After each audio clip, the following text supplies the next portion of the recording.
Nanindigan naman ng PNP na mga miyembro ng kanilang Special Action Force Unit ang nakapatay sa teroristang si Marwan. Ayon sa PNP, may patunay silang napatay si Marwan sa pamagitan ng Oplan Exodus. Kasunod ito ng aligasyon ng Awat Party List mula Mindanao na aid umano ni Marwan na si Batukan Singgagaw ang nakapaslang sa terorista. May hamon naman ng PNP sa grupo. Put up the evidence or shut up. Kasi as far as we're concerned, we have strong, very, very strong evidence that it was indeed our own people, the SAF, who neutralized Marwan. Kung sino man ang nagsasabi niyan, nagkukuha lang sila eh. They are peddling lies.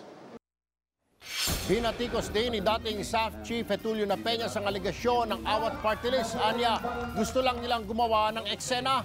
After all those years na si Marwan nandiyan sa Central Mindanao, wala naman silang ginagawa. Ngayon nakuha na, sa kanila angkinin. Iayos nila yung ginagawa nila, hindi yung mga agaw sila na accomplishment ng ibang tao para sumikat lang sila to achieve political ends nila.